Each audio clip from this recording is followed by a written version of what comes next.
Les débats avec vous sur Sud Radio jusqu'à midi avec aujourd'hui Nicolas Corato, président fondateur du think tank Place de la République. Bonjour.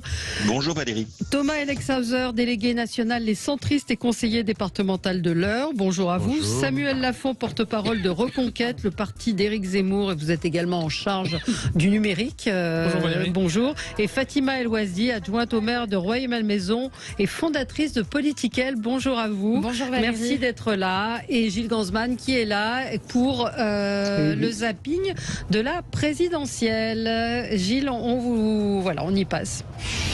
Sud Radio, le zapping de la présidentielle. Alors Gilles. Bon Valérie et les amis, je ne vous le cache pas, la situation m'inquiète un peu et je me disais qui serait à la hauteur pour gérer un tel conflit, qui va pouvoir prendre ça en main, et Quotidien se posait la même question hier soir. Qui gère ce qui se passe en Ukraine? S'agit-il du président américain Joe Biden? S'agit-il de l'OTAN à Bruxelles? S'agit-il de l'Europe et de Ursula von der Leyen? Ou s'agit-il de Volodymyr Zelensky depuis Kiev? Non, bien plus haut. La crise en Ukraine se gère en sortant du salon de l'agriculture. Valérie Pécresse sort du salon. À bientôt. Je filme occupé de l'Ukraine. Valérie Pécresse est-elle en roue libre? Je filme occupé de l'Ukraine. Elle le dit dans un soupir avec toute la charge des responsabilités qui l'incombent. Allez, je filme occupé de l'Ukraine. Voilà, c'est vrai que l'image était, je ne sais pas si vous l'avez vu, était un petit peu ridicule pour la candidate. Vous l'avez vu ou pas, Oui. Fatima? Oui, je l'ai vu ce matin par hasard. On m'a envoyé la vidéo. C'est risible. Puis je pense que. Mais Valérie Chacun, Pécresse, elle a pas en ce moment. C'est pas terrible pour elle. Tout ce qu'elle entreprend. Qu'est-ce qui est risible? Pardon? Qu'est-ce qui est risible? Non, mais c'est le côté je vais m'occuper de l'Ukraine en sortant de l'agriculture. Je trouve que la scène est risible. Avec un côté portant le poids de l'Ukraine sur ses épaules. Moi, j'ai pas vu la séquence en question, mais excusez-moi. Il faut la regarder pour prendre le caractère elle a risible de la réuni à séquence. son QG des personnes dont on peut pas nier l'expérience et la solidité pour parler de ce schéma. Peu après avoir rencontré le Premier ministre, moi j'étais pas à cette réunion. Non, mais moi non plus, mais on n'en a rien sorti. À Valérie Pécresse après avoir rencontré le Premier ministre. En plus, elle est partie du salon de l'agriculture pour aller rencontrer le Premier ministre sur son invitation. Donc je vois pas en quoi cela est risible qu'elle puisse dire qu'elle va voir le Premier ministre à son invitation, tout comme l'étaient d'autres candidats à l'élection présidentielle, et derrière réunir les anciens ministres des Armées et Affaires étrangères qui ont compté les gouvernements de la droite et du centre. Thomas Elexhauser, la question, vous n'étiez pas à cette réunion, je n'y étais pas non plus, mais qu'en est-il sorti? On n'a pas eu de communiqué, on n'a pas eu de conclusion de cette rencontre. La mise en scène était, pardon de le dire, aussi un peu risible, cette grande table avec cette pauvre nappe, ce pauvre drap blanc. Si je m'en étais occupé, je pense que j'aurais fait les choses autrement sur la mise en scène, bien évidemment. C'était grotesque. Puisque c'est mon métier de mettre des choses en scène, mais sur le fait qu'elle a autour d'elle des gens de talent, de conviction, qui ont d'une expérience, qu'elle les réunisse après une rencontre avec le Premier ministre, je vois pas du tout en quoi cela est ridicule. Non, mais c'était le ton sur lequel elle a dit je m'occupe de l'Ukraine, où on avait l'impression qu'elle était investie d'une mission. Je pense que c'est l'image, je ne sais pas si vous l'avez vu, Samuel Lafont. C'est que, objectivement, dans toutes ces dernières sorties médiatiques, elle fait un flop. On l'a vu en Normandie avec les agriculteurs, ça a fait un bad buzz, où en fait elle écoutait pas du tout l'agriculteur qui lui parlait. On l'a vu également au sein de l'agriculture pour cette séquence-là, mais également lorsqu'elle devait conduire un tracteur où elle a pas su conduire ce qu'elle devait faire, puis elle expliquait qu'en fait c'était plus simple de conduire un tracteur que de diriger la France, mais elle n'arrivait pas à conduire le tracteur quand même. Enfin bref, elle enchaîne les mauvaises séquences, et je pense véritablement qu'elle est vue plus haut que ce qu'elle n'est véritablement. Et cette élection me fait penser à l'élection des européennes, vous savez, où il y a beaucoup de gens chez LR qui pensaient que Bellamy, avec tout le respect que je peux avoir pour Bellamy par ailleurs, serait très haut.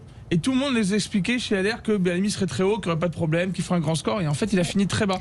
Et en fait, les gens sont mentis à eux-mêmes. En fait, ils sont mentis à eux-mêmes. Candidature crédible d'opposition à Emmanuel Macron se prenne les pieds dans le tapis et qu'elle s'effondre. C'est l'objectif à la fois de En Marche, et c'est l'objectif à la fois de la droite extrême et nationaliste. C'est de se dire qu'il n'y a pas d'opposition républicaine solide face à Macron, parce que derrière, ça vous permettra d'avoir davantage d'heures d'audimat entre les deux tours pour pouvoir vous exprimer. Le sujet, c'est qu'il n'y a pas d'engouement populaire. Je voudrais que Nicolas Corato nous dise ce qu'il en pense. Oui, moi je partage, effectivement la forme elle n'est pas maîtrisée. Après, est-ce que c'est vraiment le sujet? Est-ce qu'on en est à analyser la communication des candidats les uns par rapport aux autres? Moi ce qui m'intéresse aujourd'hui c'est de voir quels sont les candidats qui se rangent dans le camp de la raison et ceux qui poursuivent dans l'erreur. Mais c'est le fond qui m'intéresse. On va en parler. Non mais c'est pour ça qu'on peut rire parfois du comportement parfois non maîtrisé de Valérie Pécresse, mais lui reconnaître que sur le sujet de l'Ukraine, et notamment sur le sujet des relations avec Vladimir Poutine, elle a toujours été d'une cohérence exemplaire, contrairement à d'autres qui se sont complètement trompés. Complètement trompés. Donc moi, je veux pas épiloguer sur la nappe ou sur sa sortie au Salon de l'Agriculture, mais j'aimerais que sur un sujet aussi sérieux, on regarde les choses sérieusement et on regarde les choses aussi dans l'intérêt général de notre pays. Et je pense qu'il y a aujourd'hui à la présidentielle des candidats qui sont dans le camp républicain et dans le camp européen, et puis ceux qui sont dans le camp de Poutine. On va en reparler évidemment. Gilles, continuez le zapping. Enfin, elle a quand même fait ça parce qu'il y avait 6-7 caméras et c'était du genre, quand même, je suis concerné, et que c'était de la communication, justement. Et justement, toujours dans de la communication, ça ne m'a pas rassuré non plus par rapport à tout ce qui se passe. Anne Hidalgo, elle, communique sur le fait qu'elle a eu le maire de Kiev qui lui a téléphoné. Oui, à Anne. Il m'a dit, Anne, dis-leur en France qu'il ne faut pas nous abandonner. Il faut que vous soyez avec nous. Il faut que vous soyez là. Je lui ai dit tout notre soutien. Je lui ai dit tout ce qui était en train de s'organiser, les débats, comment ici la classe politique, comment l'Europe était à leur côté et aussi prenait ce sentiment d'appartenance à l'Europe qu'il porte avec une telle force que ça nous touche. Il a conclu tout à l'heure en me disant peut-être demain il sera trop tard. Bon, on continue. Et oui, et chacun voit évidemment cette crise à son niveau dans les médias. Je fais un zapping médias et politique. Alors, je ne sais pas si vous avez vu, il y a eu une communication de la Maison du Caviar qui s'inquiète, les passionnés de l'Eurovision qui s'inquiètent. Et puis, il y a eu hier la sortie de Daniel Riolo qui, lui, sur Radio J, s'est demandé est-ce que les entraîneurs russes qui entraînent des équipes de notre championnat, comme c'est le cas avec Monaco, doivent continuer à entraîner nos équipes. Les joueurs de Monaco doivent dire je ne joue plus dans ce club parce qu'il est dirigé par un Russe. Mais ça, on l'a déjà vu, ça? Tu l'as déjà vu quelque part? Non, on l'a pas vu. Ça serait inouï, hein, comme. Après, Daniel, tu te rends compte? Attends, tu te rends compte? Attends, ça veut voir. Sinon, ça fait des bouquins dans 50 ans, comme justement les Ukrainiens qui avaient été massacrés par les nazis. Ou non, c'est maintenant qu'il faut agir. Daniel, tu te rends compte? C'est maintenant que tu dois agir. C'est maintenant que tu dois faire remarquer qu'il se passe des choses. Donc les joueurs de Monaco devraient se mettre en grève parce qu'ils sont dirigés par un oligarque russe. Moi, en ce moment, si je sais que l'oligarque en question est proche du pouvoir. Alors, mais voilà, Daniel, ça c'est important. Si le patron de Monaco vient dire je ne soutiens pas le conflit. J'ai ok, je joue pour toi. Mais en tout cas, moi, je vais en avoir le carnet. Oui, c'est pas l'entraîneur, c'est le propriétaire du club. Je dis l'entraîneur, pardon, le propriétaire. C'est le propriétaire qui est russe, donc c'est là où. Alors, on se posait la question justement ce matin de savoir jusqu'où on va dans les condamnations, c'est-à-dire les chefs d'orchestre, l'Eurovision, on a exclu la délégation russe, on voit qu'au Festival de Cannes également. Les délégations russes sera exclue. Est-ce que on s'est vraiment posé la question avant, est-ce que c'est une bonne chose d'aller dans tous les domaines pour faire pression sur la Russie? Peut-être Valérie, un point d'information qui a été passé sous silence dans l'actualité très, très fournie, dire que Monaco, la principauté de Monaco, et c'est important, s'est aligné sur les sanctions économiques. On l'a dit hier avec la Suisse. Voilà, ce qui est quand même rarissime. Donc, effectivement, la question de la situation du club de Monaco se pose, puisque normalement, le gel, les avoirs de cet oligarque devaient être gelés par la principauté, et donc ça pose une question également de management du club. Après, sur le reste, nous sommes dans une guerre économique, dans une guerre diplomatique, dans une guerre peut-être tout court. Ça s'appelle le patriotisme. C'est-à-dire que quand Valéry Gergiev, qui est un très grand chef d'orchestre russe, continue publiquement à soutenir le régime de Poutine et l'action de Poutine en Ukraine, ça me semble assez normal qu'on ne le reçoive pas à la Philharmonie. Oui, le propriétaire du club monégasque s'appelle Dimitri Ribolovlev. Voilà. Et puis un dernier son, Gilles ? Oui, un dernier son hier, évidemment, de politique intérieure. Hier, Marine Le Pen était invitée de BFM et elle a lâché on ne peut plus dire bombe, mais une information. C'est foutu pour Marion. Elle est partie avec l'autre.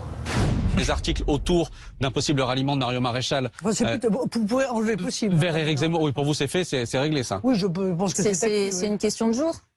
Oui, c'est ça, oui. Elle vous a informé d'ailleurs? Non. Du fait qu'elle franchissait le pas?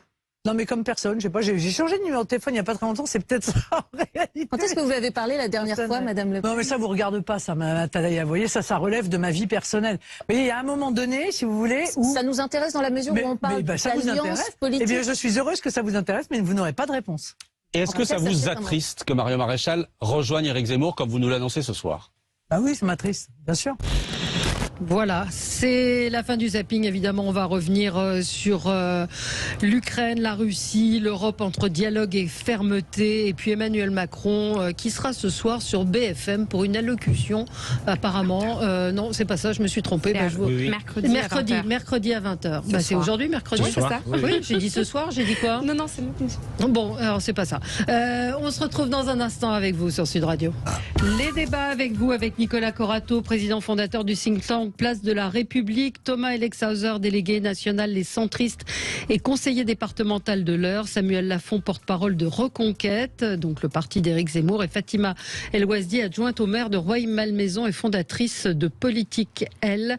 Et donc on va parler évidemment de l'Ukraine, de cette Europe entre dialogue et fermeté, la guerre en Ukraine avec des conséquences évidemment sur la présidentielle. Donc le président de la République va s'adresser aux Français ce soir sur toutes les chaînes à 20h, donc pour parler de l'Ukraine, vraisemblablement également pour présenter sa candidature. Il lui reste normalement 24 heures pour le faire. En tout cas, ce soir à 20h. Parlons peut-être d'autres choses avec vos coups de cœur, vos coups de gueule, ce qui a retenu votre attention aux uns et aux autres. Fatima El Ouazdi. Je voulais parler d'un sujet qui m'est cher, c'est le service public des pensions alimentaires, pour changer un petit peu, pour pas parler tout le temps de la crise ukrainienne et pour regarder un peu ce qui se passe autour de nous et ce qui a été fait depuis 5 ans par le président de la République. C'est quoi le service public des pensions alimentaires? Ça a été mis en place au début de ce quinquennat pour qu'à la suite d'un divorce, certaines familles monoparentales, souvent des femmes, ne perçoivent pas en fait la pension alimentaire qui leur est due après une séparation, et ça touche beaucoup de familles qui vivent qui tombent sous le seuil de la précarité parce qu'elles ne peuvent pas percevoir ce revenu. Depuis la mise en place de ce service public qui aujourd'hui a été étendu et systématisé, c'est une annonce qui a été faite hier par le ministre Olivier Véran, le ministre Éric Dupond-Moretti. On a depuis le début de l'année plus de 73 000 demandes d'intermédiation qui ont été faites auprès de l'agence de recouvrement et d'intermédiation des pensions alimentaires, l'ARIPA. Ouais. On a 100 000 familles qui ont bénéficié du recouvrement d'au moins une pension alimentaire. Donc maintenant, en fait, le processus avant cette systématisation, c'est que c'était le parent qui venait de subir un divorce ou une séparation qui faisait la demande à la CAF. Aidez-moi à percevoir cette indemnité, et l'ARIPA faisait le nécessaire pour recouvrir la somme. C'était une sorte d'assurance qui était perçue en fait par les familles. Donc face à des accidents de la vie comme les séparations, c'est normal. Mais le problème, on se rend compte, c'est que par ailleurs, faire cette démarche-là, ça peut aussi être difficile parce qu'il y a le côté administratif, parce qu'aussi on a peur d'envenimer une relation déjà très tendue, parce que du coup ça revient à davantage judiciariser et processer la relation entre le papa et la maman dans certaines familles. Donc et du coup, c'est pour ça qu'on a décidé de systématiser cette saisine de la CAF pour que maintenant toutes les pensions soient systématiquement couvertes par l'ARIPA. Et c'est uniquement si les deux parents conjointement s'y opposent que ce ne sera pas fait. Donc pour moi, c'est une vraie avancée sociale pour les familles monoparentales de ce pays. Nathalie nous dit: j'ai galéré pour récupérer ma pension alimentaire. J'ai dû mandater un huissier qui a pris fait et cause pour mon ex-mari. Donc c'est vrai que c'est un progrès. On connaît tous dans nos entourages des mères célibataires qui ont payé des avocats, qui ont eu des difficultés à recouvrir ces pensions alimentaires. Et ben voilà, on a un système qui fonctionne et on a des familles qui vont pouvoir en bénéficier maintenant à 100%. C'est une vraie avancée sociale. Voilà. Moi, juste avant de passer aux autres coups de cœur et coups de gueule, parce qu'on va parler de l'Ukraine, une pensée pour Shaina, cette jeune fille qui a été tuée, assassinée à Creil. Et elle avait été agressée sexuellement par des jeunes hommes qui avaient plus que des jeunes hommes. Ils avaient 13 ans à l'époque des faits. C'est toujours compliqué quand on n'a pas assisté au procès, mais enfin, il a été établi qu'elle a été agressée sexuellement, qu'elle a été violée. Ils ont pris du sursis alors que le procureur avait réclamé 3 ans de prison ferme. Eh bien, 12 mois avec sursis. Ils ont accueilli ça dans la plus grande indifférence. Ils n'ont prononcé aucun regret. Et voilà, bon, après, peut-être que le dossier n'était pas suffisamment complet. Je sais que Nicolas Corato, à chaque fois qu'on évoque des décisions de justice, c'est toujours compliqué, mais bon, on peut s'empêcher de voir, vu ce qui s'est passé par la suite, que la justice est... Quand j'ai vu 3 ans ferme, même 3 ans demandés, c'est très peu par rapport au viol. C'est très peu parce que le viol, c'est un crime. C'est un assassinat. Non, mais là c'était précédent. Là c'était quelque chose, c'était un viol collectif dans une cave. C'est sur les agressions, et quand on lit l'histoire de Shaina dans le détail, on voit bien qu'il y a toute une omerta, et je l'ai déjà dit sur ce plateau, il y a toute une omerta autour de la sexualité dans certains quartiers, et qui malheureusement vient en tuer des femmes parce qu'on nie la sexualité de certains jeunes dans certains quartiers, parce qu'il y a des origines culturelles, parce qu'il y a des origines religieuses, et c'est ça qui est aujourd'hui insupportable, et il faut lever ces tabous. Et ce qui m'a frappé quand on lit l'article, moi je me souviens avoir lu un papier du Monde absolument édifiant sur ce qui s'était passé. Bien évidemment, on peut que regretter cette décision de justice, parce que du sursis quand il y a des agressions sexuelles, en plus qui sont commises souvent par des jeunes, donc on peut pas dire que c'est les jeunes, en fait, ils reproduisent déjà des schémas patriarcaux et sexistes et violents, et c'est juste regrettable ils ont été reconnus coupables d'agression sexuelle et de violence en réunion, condamnés donc à des peines allant jusqu'à 1 an de prison avec sursis, loin des 3 ans et demi qui avaient été requis, et c'est vrai que cette jeune fille, on le rappelle, elle a été poignardée et brûlée par la suite. Alors pas par les mêmes, mais voilà, je voulais avoir une pensée pour elle ce matin, pour sa famille, absolument. Nicolas Corato, un coup de cœur? Oui, j'ai un coup de cœur parce qu'on parle beaucoup de l'Ukraine, on parle moins de ce qui se passe en Russie en lien avec ça, et je voulais porter un coup de cœur pour les avocats russes qui exercent dans des conditions très difficiles et sous la menace d'un État autoritaire, non démocratique, enfin je ne sais pas ce qu'en pense Monsieur Zemmour, mais en tout cas non démocratique.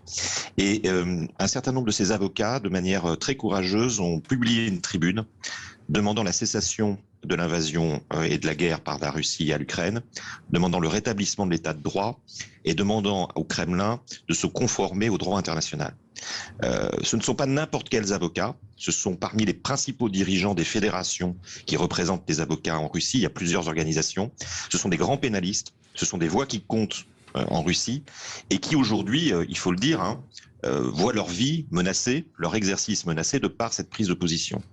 Et j'ajoute qu'il y a 3000 juristes qui font circuler actuellement une pétition que vous pouvez trouver sur les réseaux sociaux, où ils demandent également l'arrêt des hostilités et à Vladimir Poutine de retirer ses troupes d'Ukraine. Bref, on voit que on parle beaucoup du soutien à l'Ukraine, et je pense que c'est très important. Il faut aussi ne pas oublier de soutenir en Russie les opposants à ce régime qui aujourd'hui se mobilisent et qui sont directement menacés dans leur vie, dans leur existence, leur famille également. Voilà, un coup de chapeau à ces gens qui ont beaucoup de courage et qui nous donnent parfois aussi des leçons de démocratie et de respect de l'état de droit. Il y a Alexei Navalny qui vient de publier une série de tweets depuis sa prison en Russie, en appelant justement les Russes à manifester de grande ampleur pour justement dire non à cette guerre. Et oui, on peut saluer ceux qui se mobilisent en interne au péril de leur vie et qui se font emprisonner. Il y a plus de 7000 arrestations depuis le début de cette guerre de manifestants pacifiques en Russie. C'est quand même le signe. Oui, c'est vrai qu'on a vu ces images à Saint-Pétersbourg et à Moscou.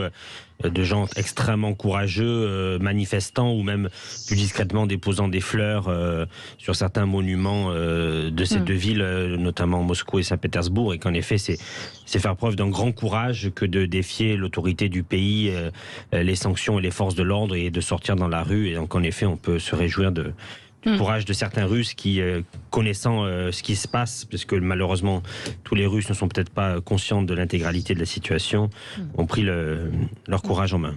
Alors vous, votre coup de gueule, ça concerne plutôt la France? Oui, mon coup de gueule concerne plutôt la France. On va parler de l'Ukraine tout à l'heure, donc je n'y reviendrai pas tout de suite. C'est sur cette absence de débat de fond que nous vivons dans cette campagne qui n'en est vraiment pas une. Tout à l'heure, on parlait des sorties des uns et des autres du Salon de l'agriculture. On a parlé ici et là pendant des semaines et des heures entières du Zénith de Valérie Pécresse ou du Mont-Saint-Michel d'Éric Zemmour. C'est pas la même chose. Je trouve que c'est vraiment regrettable qu'on soit uniquement sur des approches de fond. On ne parle que des tonalités de voix, des meetings, et absolument pas des propositions qui sont faites des uns et des autres. À la dernière élection présidentielle, nous avions beaucoup parlé de la dépense publique, du nombre de fonctionnaires, des réformes de l'État engagées. Là, nous sommes à 40 jours de l'élection et aucune proposition phare n'est soumise à controverse, n'est soumise à débat. Je regrette vraiment que... Oui, mais ça, c'était un coup monté grotesque qui est sorti en une des Échos. Excusez-moi, elle s'engage à faire une proposition d'augmentation de 10% et elle s'y engage. Elle donne sa parole qu'elle dit, moi, sous le mandat, j'ai augmenté de 10%. Si certains patrons sont contre, ok, les Échos en ont fait leur une, mais tant qu'elle n'est pas élue et tant qu'elle n'est pas en capacité de mettre en mesure son application, on ne sait pas si elle pourra tenir ou pas sa promesse. Le chef de l'État, Macron, excusez-moi, avait promis de supprimer 150 000 postes de fonctionnaires sur le quinquennat, il n'en a fait aucun. Donc je reviens sur le terme de l'absence de débat de fond. Valérie Pécresse a par exemple proposé qu'une année d'études supplémentaires soit faite aux étudiants en médecine pour aller dans des zones rurales ou dans les zones les plus en difficulté en tension médicale. Voilà, ce sont des propositions. Je ne sais pas quelle est la proposition de M. Zemmour là-dessus, mais j'en appelle à ce qu'on revienne à des propositions sur l'avenir de notre école, l'avenir de notre économie, les sujets énergétiques dans cette campagne. Votre candidate n'est pas... Et je n'invective personne. Non, mais votre candidate n'est pas la dernière non plus à faire des petites phrases et aller sur le terrain. Je vous ai évoqué hors antenne le communiqué de presse d'Othman Nasrou hier qui moque. Oui, c'était un tweet. C'était plus qu'un tweet. Il y avait les deux. Il y a eu un communiqué de presse qui moque Marine Le Pen, qui a jeté à la poubelle 1,5 million de tracts parce qu'elle était en photo avec Vladimir Poutine. C'est pas d'un très haut niveau non plus. Non, mais écoutez, de faire moi, ça. chaque fois que Valérie Pécresse a eu à s'exprimer pendant cette campagne, elle l'a fait sur des sujets de fond. Quand elle a été face à BFM, quand elle a été dans l'émission de Jean-Jacques Bourdin, dont on avait déjà parlé sur ce plateau, elle a été face à des propositions. Elle a fait son programme. Elle déroule son programme avec les semaines passant. Peut-être Samuel, le problème, on a vu de Valérie Pécresse comme d'autres candidats, c'est qu'en fait, ils ne sont pas audibles. Ils ont du mal à se faire entendre. Et la réalité, c'est que, avec Éric Zemmour, on demandait des débats. On demande à Emmanuel Macron d'entrer dans l'arène avant qu'il y ait cette crise ukrainienne. On le demandait déjà. Et le fait est qu'il y a des programmes. Vous allez aller sur le site d'Éric Zemmour, zemmour2022.fr. Vous allez voir le programme d'Éric Zemmour qui est très précis, qui est chiffré. Le problème, c'est que là, il va falloir être audible et que tous les candidats qui n'ont pas réussi à avoir de stratégie pour être, notamment de stratégie numérique pour être audibles, et bien là, ils sont inaudibles et clairement, on n'entend plus que parler de la guerre et de la crise ukrainienne. Nicolas Corato. Non, mais c'est intéressant ce que vous dites, parce que ça fait un moment qu'on est plusieurs à plaider pour le débat de fond et qu'on voit que on a perdu beaucoup de temps sur des faux sujets qui se retrouvent d'ailleurs complètement démentis par l'actualité et la géopolitique. Donc il est temps de revenir sur des vrais sujets. Mais on en reparlera par rapport à l'Ukraine. Sur les débats de fond, moi, c'est pas anecdotique l'histoire des tracts de Madame Le Pen. Non. Alors, vous voyez, moi, j'ai pas de candidat malheureusement à gauche, donc je suis pas en campagne, donc je suis assez libre de ma parole. Je vais même défendre Valérie Pécresse pour une deuxième fois au cours de notre émission, ce qui n'est jamais arrivé. Mais c'est pas anecdotique de rappeler que des candidats à la présidentielle ont soutenu et continuent à soutenir Vladimir Poutine. C'est un sujet de fond, c'est un débat de fond. Et il faut redire, et moi je pense que la plupart des candidats ont intérêt à redire que Marine Le Pen et Éric Zemmour ont soutenu le régime de Vladimir Poutine. C'est pas comme ça. Et se sont alignés idéologiquement sur sa vision du monde. Non, on va faire des choses plus précisément. Ça, il faut le dire, il faut continuer à le dire. Donc l'histoire des tracts, elle n'est pas anecdotique du tout. Non. Elle est très importante sur le fond. Par ailleurs, je rappelle Marine Le Pen. En 2022, il y a eu un grand raout des leaders d'extrême droite d'Europe et elle a refusé de signer un paragraphe condamnant les actions militaires russes. Et ça, c'était en janvier 2022. Et ça, elle le paye politiquement aujourd'hui. Hein. Vous avez raison, Nicolas. Elle le paye. C'est des je dirais, des atermoiements qu'aujourd'hui, les Français se rendent bien compte. On voit bien dans les sondages la dégringolade de certains candidats parce que ils sont pas, excusez-moi, pour le coup, patriotes pour un petit peu caricaturer des personnes. Allez, on marque une petite pause et on se retrouve dans un instant avec vous. À tout de suite. Les débats avec vous, avec Nicolas Corato, Thomas Elexhauser, Samuel Lafont et Fatima El Ouazdi. Fatima, vous me disiez pendant la pub que c'est bien de rappeler que c'est le dernier jour pour s'inscrire sur les listes électorales. Oui, tout à fait. Aujourd'hui, c'est le dernier jour pour s'inscrire en ligne sur les listes électorales. Des millions de Français sont mal inscrits, parfois inscrits dans leur ancienne commune, pas à côté de chez eux et pourront pas voter. Donc inscrivez-vous en ligne. Sinon, vous pouvez toujours vous déplacer dans votre mairie jusqu'au 4 mars. Et donc, pour vous inscrire, donc inscrivez-vous, c'est important. Il y a du monde. Apparemment, il y a du monde, oui. C'est les retours que j'ai des mairies de mon territoire. Il y a du monde qui se déplace et de gens qui viennent s'inscrire. Je ne sais pas pour soutenir qui, mais il y a du monde. Ouais, de nombreux candidats ont fait campagne, effectivement, pour l'inscription. Aussi pour l'inscription, parce que voter est peut-être la meilleure manière d'exprimer votre mécontentement ou votre adhésion. Je voulais vous faire écouter Claude Maluret, sénateur, hier, qui, comme à son habitude, a fait un discours qui était plutôt percutant. Écoutez ce qu'il disait à propos, et ça rejoint ce que vous évoquiez, Nicolas Corato, sur ces candidats qui ont soutenu Poutine. Ah, on n'a pas le son. Je croyais qu'on avait le son. On l'écoutera tout à l'heure. Je ne sais pas si vous faire mon coup de cœur, du coup. Oui, allez-y, faites votre coup de cœur. J'ai un petit coup de cœur pour les 620 maires et autres élus de France qui ont accordé leur parrainage à Éric Zemmour, qui nous permettent aujourd'hui, qui permettent à Éric Zemmour d'être candidat à l'élection présidentielle. Je tiens à les remercier. Et j'ai un coup de gueule, moi, contre Bruno Le Maire. Contre le comportement de Bruno Le Maire. Moi, ce qui me subjugue véritablement, c'est qu'on a affaire en ce moment à des gens qui n'ont jamais donné un coup de poing de leur vie, qui ne savent pas ce que c'est qu'un simple combat, et qui, en quelques mots, sont prêts à déclarer une guerre parce qu'ils ne mesurent pas leurs mots. Et d'ailleurs, Bruno Le Maire hier a dû revenir sur ses mots, sur ses propos, où il déclarait une guerre économique à la Russie. Il a dit finalement que c'était un simple rapport de force. J'ai l'impression qu'on a quand même des gens qui sont incapables de se battre par ailleurs, qui ne comprennent pas l'idée du combat, mais qui sont prêts à engager des guerres sur le continent européen, en fait, à engager davantage la France, et qui, en termes de diplomatie, ne sont pas très mesurés. Et ça, c'est vraiment très dommageable pour notre pays, parce que la crise est compliquée. On sait que quand on sort du monde de l'enfance, on comprend qu'en fait, en diplomatie, il n'y a pas les gentils et les méchants, qu'il va falloir mesurer chaque mot et chaque pas pour arriver le plus vite possible, dans l'intérêt de tous, et d'abord des Ukrainiens, à la paix en Europe. Et en fait, quand on a des mots qui sortent dans tous les sens et qu'il y a des sorties bellicistes dans ce genre-là, eh bien, on peut s'attendre à une escalade qui serait très rapide. Et d'ailleurs, je le répète, Bruno Le Maire a dû s'expliquer ensuite et dire que les mots qu'il avait employés le matin n'étaient pas des mots qui permettaient d'aller vers la désescalade qui est censée être décidée, choisie et voulue par le gouvernement Macron. Alors, on va réécouter Bruno Le Maire, ce qu'il disait hier, et donc il est revenu sur ses propos, je le rappelle, mais réécoutons ce qu'il disait. Nous allons livrer une guerre économique et financière totale à la Russie.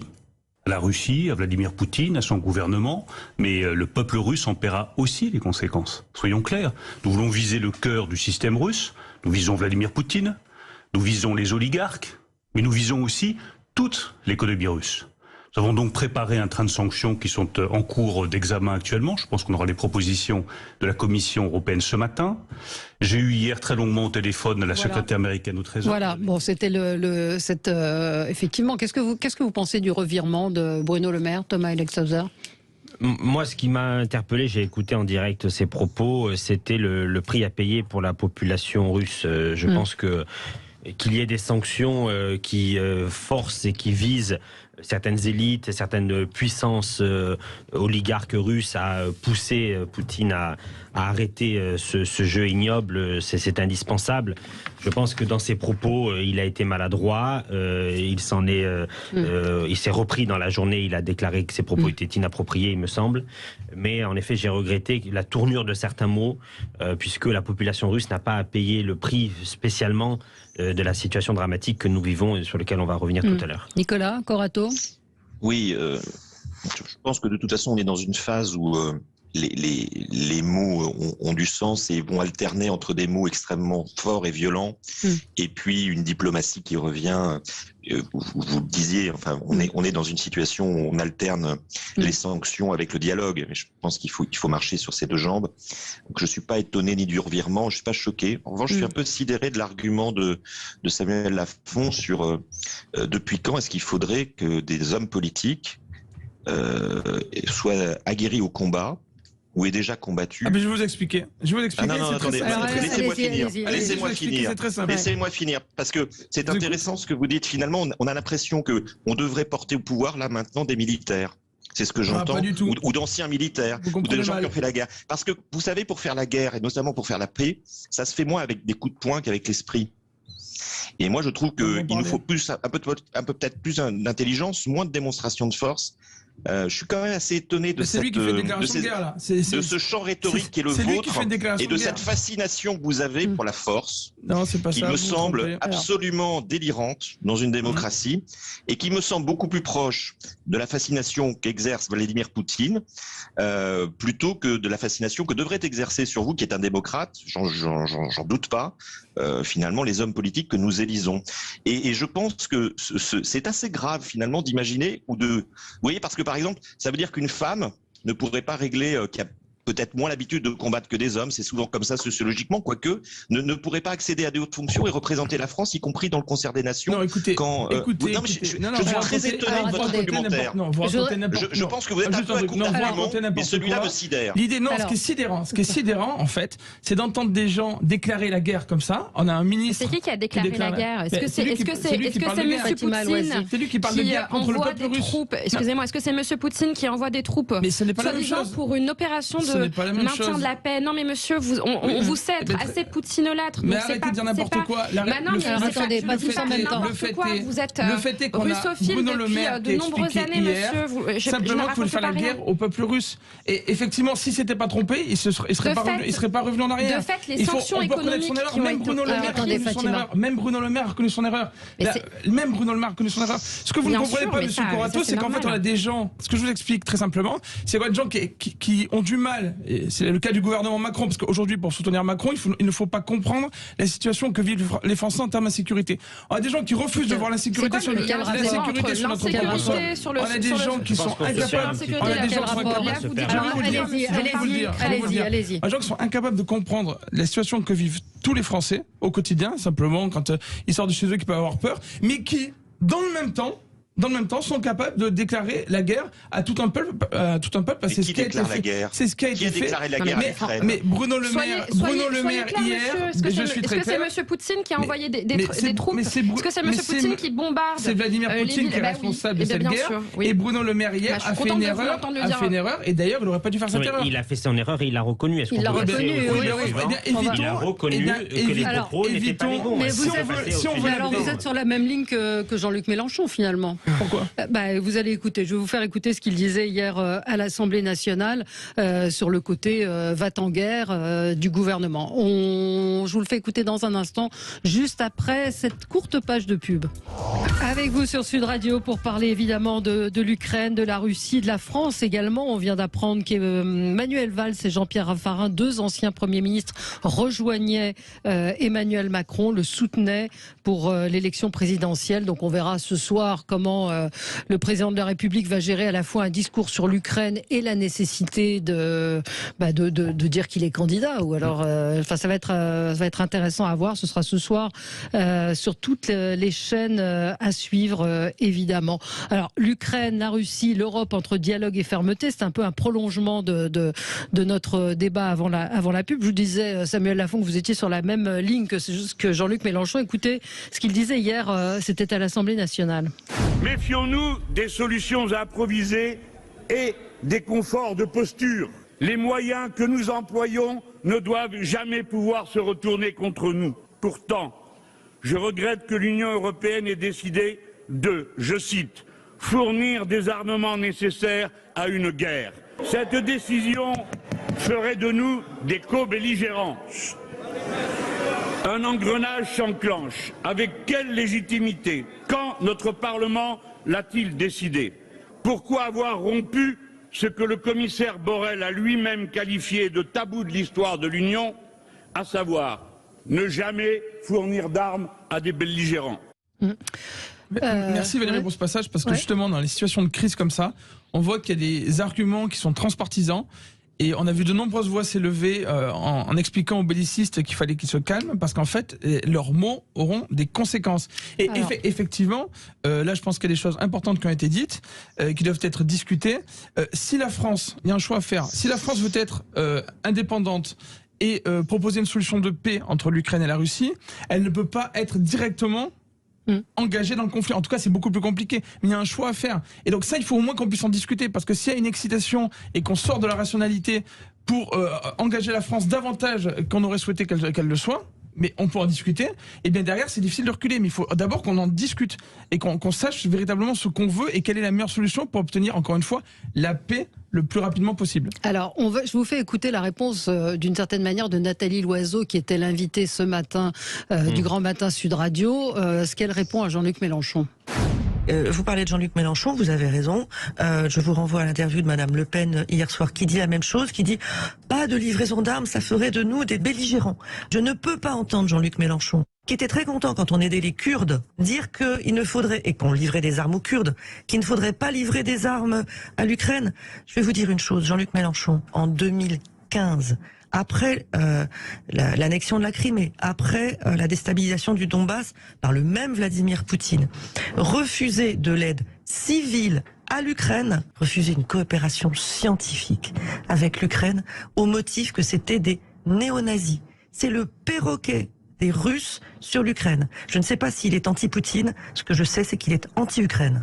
Alors, Fatima Loisy. En fait, ce que M. Lafont a appelé des éléments de parole ou des pensées un peu transpartisanes, ça ressemble plus à des éléments de langage du Kremlin que à des éléments transpartisans. Parce qu'en fait, on voit bien que cette rhétorique qui veut et qui consiste à dire que on soutient la guerre sur le terrain, mais en fait, c'est pas tant qu'on soutient la guerre sur le terrain d'un point de vue, je dirais, idéologique, c'est il y a eu une invasion de fait de la Russie et l'Ukraine a envie de se défendre. En fait, l'armée ukrainienne ou par exemple la résistance civile qui s'organise, on voit qu'il y a une société civile très forte qui se mobilise pour faire la guerre. Et moi, ce que je regrette, c'est de voir que malgré en fait cette guerre dont personne ne voulait, que personne ne soutient, visiblement tout le monde appelle à la paix en disant faut que ça cesse, etc. Mais à chaque fois, on justifie les actions du Kremlin en disant non mais attendez, l'Ukraine l'a cherché en fait. Il y a toujours cette culture de l'excuse. L'Ukraine l'a cherché parce que il voulait adhérer à l'OTAN. L'Ukraine l'a cherché. En fait, c'était juste un prétexte. Tout ça, ce sont des prétextes. Quand on entend Pierre Servant, par exemple, qui commente, spécialiste militaire, consultant sur ces sujets, et ce matin, j'écoutais encore une interview absolument passionnante où il dit bien que tout ça, c'est des sujets à prétexte. Caroline Forest aussi le répète assez bien.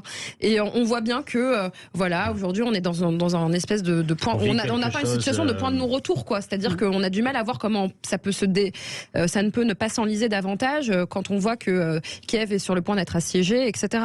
J'ai écouté les déclarations de Mélenchon hier à l'Assemblée nationale. Il faut quand même rappeler qu'il y avait un débat hier et que les groupes parlementaires, Monsieur Lafont, ont tous été consultés et se sont amenés à s'exprimer. J'entendais le mot belligérant. Et je voudrais revenir là-dessus. Belligérant veut dire qui participe à une guerre. Sauf que aujourd'hui, l'Ukraine et les Ukrainiens, le gouvernement ukrainien, n'a pas déclaré la guerre à Vladimir Poutine. C'est une guerre qu'ils subissent.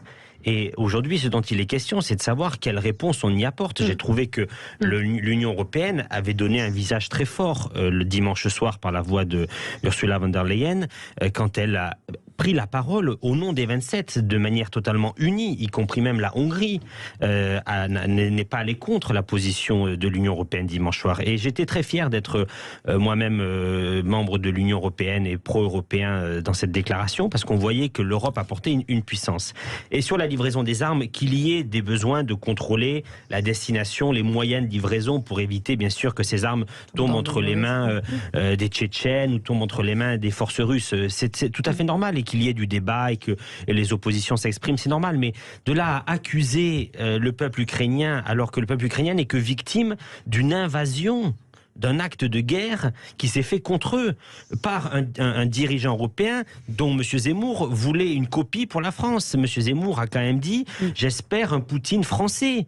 On voit bien que là, le nationalisme qui est poussé à l'extrême apporte des conséquences dramatiques pour l'équilibre du monde. Pour l'équilibre du monde. M. Zemmour, c'est une phrase qu'il a prononcée « je rêve d'un Poutine français ». C'est vraiment le souci, c'est une phrase prononcée. Je parlais tout à l'heure d'émotion et de rationalité, il faut qu'on revienne un peu à la raison, parce que sinon c'est certain qu'on n'aura pas des escalades. Et là, vraiment, quand je vous entends, je n'entends pas la raison, je n'entends que l'émotion. Alors, Nicolas Corato, sur ce qu'on a entendu, sur ces deux sons de Jean-Luc Mélenchon et sur le débat qu'on vient d'avoir. Mais je pense que malheureusement, ça me fait mal de le reconnaître, mais je pense que M. Mélenchon est aveuglé par une vision géopolitique et par son combat contre la construction européenne, et que je pense qu'il fait une erreur politique en se positionnant comme cela. Parce que, comme le disait François Mitterrand, le nationalisme, c'est la guerre. Et aujourd'hui, Vladimir Poutine mène une guerre nationaliste aux portes de l'Europe, en Europe. Et il faut dire les choses, c'est bien Vladimir Poutine qui menace aujourd'hui la sécurité des Européens et des Français y compris. C'est bien les Ukrainiens qui défendent aujourd'hui l'Union européenne. Parce qu'effectivement, nous ne voulons pas aller plus loin. Dernier pays avant la Pologne. Hein. Avant la Pologne. Et nous ne savons pas, personne ne sait jusqu'où Vladimir Poutine pourrait aller. Il y a quand même en Europe une histoire, alors je ne veux pas faire un point Godwin trop facile, mais souvenons-nous de l'histoire des Sudètes. Hein, l'histoire des Sudètes, il y en avait beaucoup qui voulaient justement pas l'escalade, qui ne voulaient pas être entraînés dans des belligérants. On a vu ce que ça a donné derrière. Donc, je pense qu'aujourd'hui, c'est assez intéressant parce que c'est Vladimir Poutine qui mène une croisade sur des fondations chrétiennes d'ailleurs. C'est assez intéressant avec beaucoup de références chrétiennes contre l'Europe. C'est l'Union européenne qui nous protège. Et j'ajoute une dernière chose. Heureusement que nous sommes dans l'OTAN. Et heureusement qu'en étant dans l'OTAN, nos alliés américains continuent à nous soutenir. Parce que je vous assure, on voit bien que c'est une épreuve quasiment vitale pour l'Union européenne, pour notre continent, pour notre façon de vivre, pour notre civilisation. Et s'il y a bien une question de civilisation, elle se pose aujourd'hui par rapport à la violation du droit international qui est en train de conduire M. Poutine en Ukraine avec ses crimes de guerre également. Donc voilà, la guerre de civilisation, elle se situe à la frontière entre l'Ukraine et la Russie aujourd'hui, et pas ailleurs. Fatima, et puis après ça pourrait répondre, Fatima Loisy. Moi, ce que j'ai retenu, parce que vous avez cité Poutine, le Poutine français de M. Zemmour, M. Zemmour a aussi dit que c'était la Russie qui était agressée et non pas la Russie l'agresseur. Et c'est ça, en fait, qu'on retient des discours de M. Zemmour. La même gêne, on ressent aujourd'hui la même gêne du côté de Marine Le Pen. C'est pas vieux, il le dit, il le pensait. Et il le pensait déjà il y a plusieurs mois, alors que la guerre n'était pas encore déclarée par l'invasion russe. Donc voilà, moi ce que je partage un peu ce qu'a dit monsieur Corato en distanciel, et bien évidemment il nous appartient, monsieur le président de la République Emmanuel Macron en 2017, dans un discours à la Sorbonne, avait théorisé cette Europe de la défense dont on voit aujourd'hui qui prend contour du fait, alors qu'on en parlait pendant des années, etc. On disait non mais l'Europe de la défense de M. Macron, ça n'a aucun sens, on n'y arrivera jamais, etc. Et finalement, c'est M. Poutine qui, par son action, est en train de consolider les premières bases. C'est historique. L'Allemagne va augmenter son budget de défense, qui n'était jamais arrivé depuis de nombreuses années. On assiste à une transformation de ce que doit être l'Europe de la défense, et ça, on le doit à M. Poutine, et c'est peut-être quelque chose qu'on peut lui remercier un peu. C'est un sujet très intéressant parce que, avant de parler de cette hypothétique Europe de la défense qui revient systématiquement, d'abord il y a la question des moyens. Effectivement, vous avez parlé de l'Allemagne qui augmente considérablement son budget de la défense. Eh bien la France doit également augmenter son budget, c'est ce que propose Éric Zemmour, parce que concrètement, c'est pas quand on est en situation de guerre qu'on va commencer à mettre en place le budget pour essayer de recruter des soldats, pour acheter du matériel, pour développer notre industrie de défense. C'est maintenant qu'il faut faire le choix d'être suffisamment fort et indépendant pour ne pas avoir à se retrouver dans des situations où on devra défendre notre propre sol. Et ça se prépare maintenant. Donc avant même une question d'Europe de la défense, on peut très bien avoir des accords entre États européens pour se défendre. Et en plus de ça, on doit d'abord faire en sorte... Éric Zemmour a parlé de la sortie du commandement militaire intégré de l'OTAN, qui n'est pas la sortie de l'OTAN, et c'est important de faire la distinction. Quelle est la subtilité ? Quelle est la distinction ? En gros, on ne suit pas directement tous les ordres de l'OTAN. Mais peu importe. L'idée, c'est qu'en fait... on y frontalier européen qui est adhérent de l'OTAN, ça veut dire que nous, on n'irait pas le défendre. C'est ça ce que dit vous savez que le point important, justement, c'est qu'on est précis. On parlait d'armes tout à l'heure, par exemple. Quelles armes sont envoyées à l'Ukraine? Et c'est un véritable choix, ça aussi, qui est fait. Pour l'instant, ce que je sais, ce qui est envoyé, ce sont des armes plutôt anti-chars, donc de défense, parce que les États qui aident l'Ukraine aujourd'hui veulent dire, ok, on fait tout, on fait en sorte d'arrêter la Russie, parce qu'on veut arrêter la Russie pour arrêter la guerre le plus vite possible, avec des systèmes de défense. Mais il y a une question qui a été posée sur des armes légères qui pourraient après circuler et revenir notamment en France. Donc en fait, il faut être précis. Ce que je vous demande en fait depuis le début de cette émission, c'est premièrement qu'on sorte juste de l'émotion pour aller sur la rationalité et qu'on soit précis sur ce qu'on demande. Parce que la diplomatie, c'est quelque chose de précis. J'ai pas l'impression qu'on soit complètement dans l'émotion. Je ne pense pas que les 4 intervenants que nous sommes soyons hystériques ou soyons dans des positions déconvenues. Au contraire, nous avons réussi il y a quelques minutes à avoir un débat avec un peu de hauteur de vue. Ce que Samuel Lafont, vous ne dites pas, c'est qu'est-ce que vous apportez comme explication sur les propos de votre candidat à l'encontre du dirigeant russe. C'est cela dont nous parlions. Après, sur les armes, moi je me suis exprimé sur les armes ce matin. Nicolas Dupont-Aignan, autre candidat nationaliste qui était promis à être Premier ministre de Marine Le Pen en 2017, sera peut-être Premier ministre hypothétique de votre candidat, etc. On voit bien que tout ce camp finira peut-être par se réunir dans l'entre-deux tours. Ce que j'appelle, c'est qu'on puisse... Non, c'est pas l'union de la droite, c'est l'union de l'extrême droite. Il n'y a pas d'union de la droite du tout. C'est l'union de l'extrême droite nationaliste. Et je répète, on voit où le nationalisme nous amène. Monsieur Poutine a voulu expliquer que l'Ukraine avait des racines qui étaient liées à son pays. Monsieur Poutine a voulu expliquer que son pays était de toute grandeur, que son pays n'avait pas besoin de vivre dans le commun des instances internationales et dans le respect du droit international. Et ça nous amène à l'invasion d'un pays de 40 millions d'habitants, qui en plus est un des pays les plus producteurs en blé et qui demain aura des conséquences, je pense, très fortes sur l'équilibre français et partout européen. Pour vous répondre très concrètement sur ce qu'a dit Éric Zemmour, c'est très clair. En fait, depuis des mois, il alerte sur le fait qu'il y a des enjeux géopolitiques entre la Russie, l'Europe, l'Ukraine. Et il essaie de se mettre à la place de chacun pour comprendre les enjeux, pour prévoir. Mais visiblement... C'est pour ça que je vous expliquais tout à l'heure que ces propos qui étaient prêtés étaient vieux, parce qu'en fait, il se mettait à la place de chacun pour essayer de comprendre les enjeux, pour essayer justement d'empêcher le fait... C'est quoi la ligne de M. Zemmour aujourd'hui? Comment vous expliquez pour vous c'est quoi l'agressé aujourd'hui? Mais Éric Zemmour l'a répété plein de fois. Non mais dites-le, j'aimerais bien vous entendre le dire, pas Éric Zemmour, mais vous, qu'est-ce que vous pensez? Parce que vous n'êtes pas clair depuis le début de cette émission.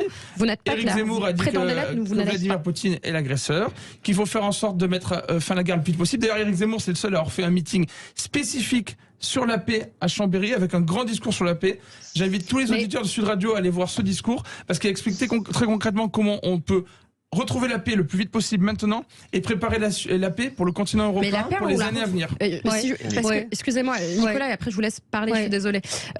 Vous dites, vous voulez retrouver la paix, mais quand vous critiquez tout à l'heure les propos de Bruno Le Maire, ce que vous dénoncez comme étant la guerre économique, aujourd'hui ce sont des armes de dissuasion économique, parce que oui, il faut mettre la pression sur l'intégralité de la Russie, que ce soit les oligarques, et malheureusement, en cascading, ça tombe aussi bien évidemment sur la population, parce que quand le rouble est dévalué à plus de 40%, et bien sûr, les Russes, malheureusement, la population russe va perdre du pouvoir d'achat, va devoir acheter plus cher ses biens importés. Et ça, malheureusement, c'est un des moyens d'atteindre la paix. Je suis désolée, et on a besoin. On va y revenir dans un instant. Olivier nous dit, bien évidemment, vous êtes hystérique et partisan, militant émotionnel, vous n'évoquez pas tous les faits et donc les exactions de l'Ukraine au Donbass, ça devrait faire partie du débat. Je crois que c'est ce que disait Claude Malhuret, qu'on va réécouter tout à l'heure. Il disait, on a réinventé le 8 mai. C'est-à-dire, c'est la culture de l'excuse. Enfin, je voudrais que vous m'expliquiez, que vous expliquiez. Ça veut dire quoi? Ça veut dire qu'il y a eu des exactions en Ukraine et que donc la Russie est dans son bon droit pour l'invasion. Moi, je voudrais comprendre ça, ce 8 mai.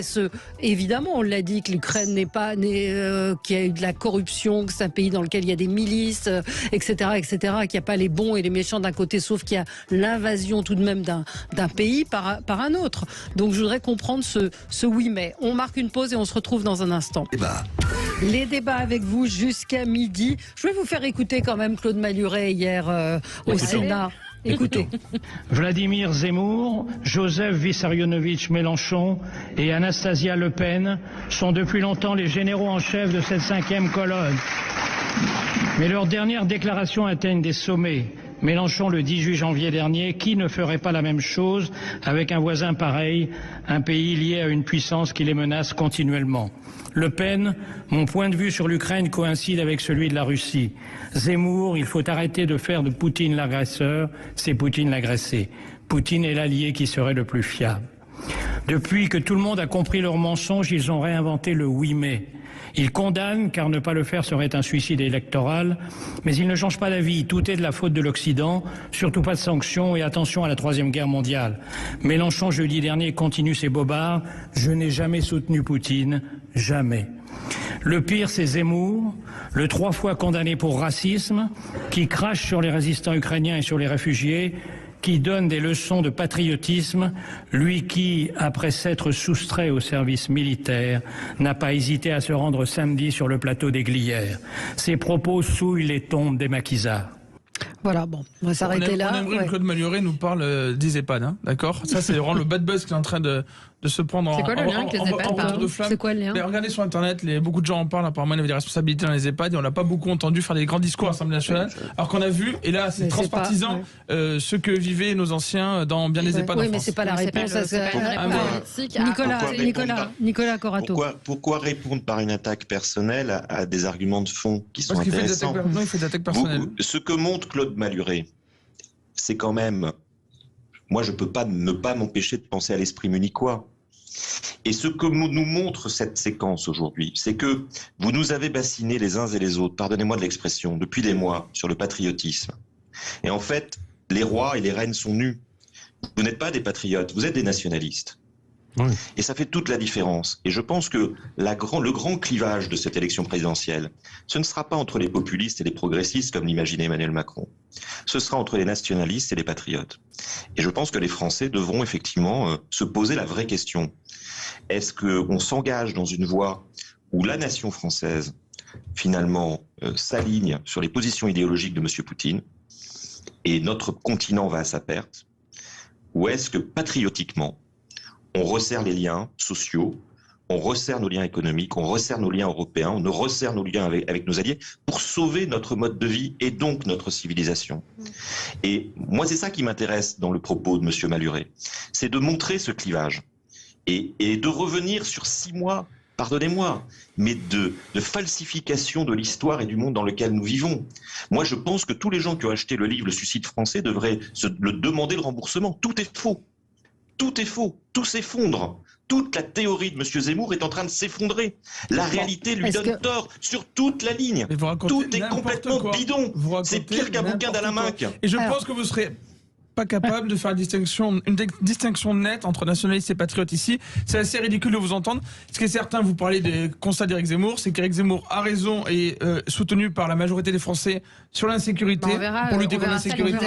C'est le cas également contre l'immigration et c'est le cas également pour le pouvoir d'achat. Vous avez raison, attendez, sur l'immigration. La première chose qu'Éric Zemmour a dit... La réalité, c'est que le pouvoir d'achat, juste aujourd'hui, il y a un risque pour les Français dont personne ne parle, c'est que selon comment évolue le conflit et selon la durée du conflit, il va y avoir des conséquences aussi pour les Français, notamment en termes de pouvoir d'achat. On en parle très peu. Mais comme les Français sont patriotes, ils tiendront le coup, parce que ça fait partie de l'effort aussi que nous devons fournir collectivement. Alors, peut-être je voudrais quand même qu'on dise quelques mots d'Emmanuel Macron, qui ce soir va s'adresser aux Français. Il a tweeté « Je m'adresserai à vous pour parler de l'Ukraine et de la Russie ». On attend toujours sa déclaration de candidature. Thomas Alexazer, est-ce qu'il peut le faire dans le même temps ou ça paraît compliqué? Ça serait très maladroit de mélanger une adresse aux Français, puisque c'est un moment d'adresse, c'est un moment solennel, une adresse aux Français depuis le palais de l'Élysée sur une situation dramatique internationale,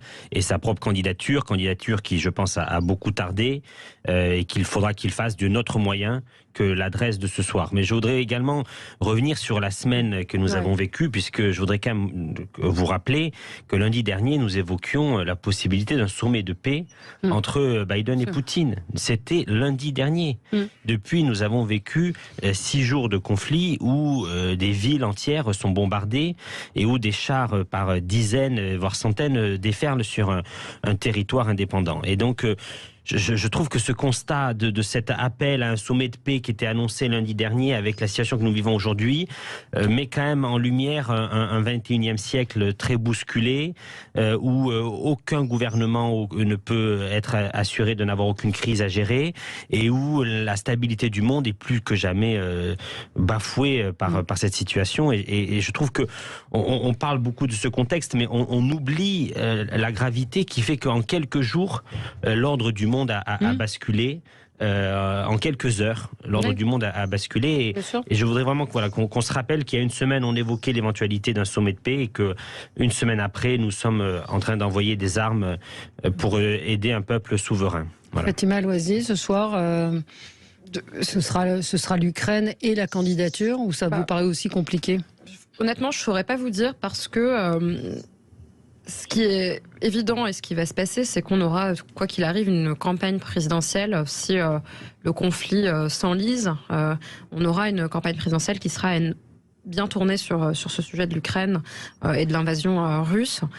Et qu'il appartient à tout le monde à ce que la démocratie puisse se tenir dans les meilleures conditions et qu'on puisse avoir des débats de fond sur des propositions différentes. Vous avez raison tout à l'heure, lors de votre coup de gueule, d'évoquer ce sujet. Je pense qu'il faut parler du pouvoir d'achat, je pense qu'il faut parler de l'éducation, de l'école, de la santé des Français, que ce soit la santé des femmes, par exemple, un sujet qui me tient particulièrement à cœur, des sujets très concrets de société, puisque en fait on voit bien qu'aujourd'hui notre modèle de société aussi est agressé par ce qu'on vit, et donc on doit aussi le défendre. Et ça, c'est ce qui me préoccupe plus que juste le moment où le président de la République va déclarer sa candidature. Oui, Samuel Lafont. Oui, la réalité, c'est qu'il serait souhaitable que Emmanuel Macron sépare les deux, un discours sur le conflit, une déclaration de candidature, mais il peut très bien décider ce soir d'évacuer rapidement la question de la candidature, se dire je suis candidat et puis ne parler que de la crise en Ukraine.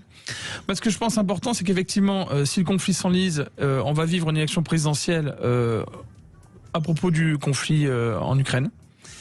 Et donc il va être très important, puisque beaucoup de médias parlent essentiellement de ce conflit, d'aller voir directement les Français, et c'est ce qui est en train d'être fait par les soutiens d'Éric Zemmour partout en France, avec du porte-à-porte. Mais c'est très important d'aller voir les Français un par un, chez eux, pour discuter avec eux, mettre en avant les propositions de quelques candidats que ce soit, mais nous on le fait pour Éric Zemmour. Évidemment, partout, pour pouvoir discuter d'autres choses et que les Français puissent se décider le jour de l'élection, du premier tour et du second tour, en ayant un maximum d'arguments et de propositions en tête. Et Nicolas, vous pensez qu'il fera quoi ce soir ? Je pense que d'abord, il n'est pas comptable de la situation, c'est-à-dire que elle est imposée. Vous savez que juridiquement, il n'y a pas besoin de se déclarer à l'élection de la présidence, donc, mais politiquement, c'est important.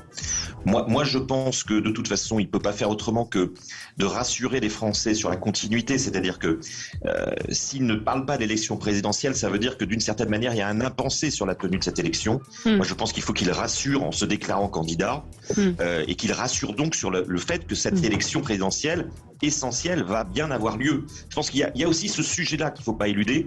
Est-ce que nous serons en capacité de mener cet élément démocratique ? Moi, j'y suis très favorable et je ne comprendrai pas qu'on le reporte de nouveau à l'élection présidentielle.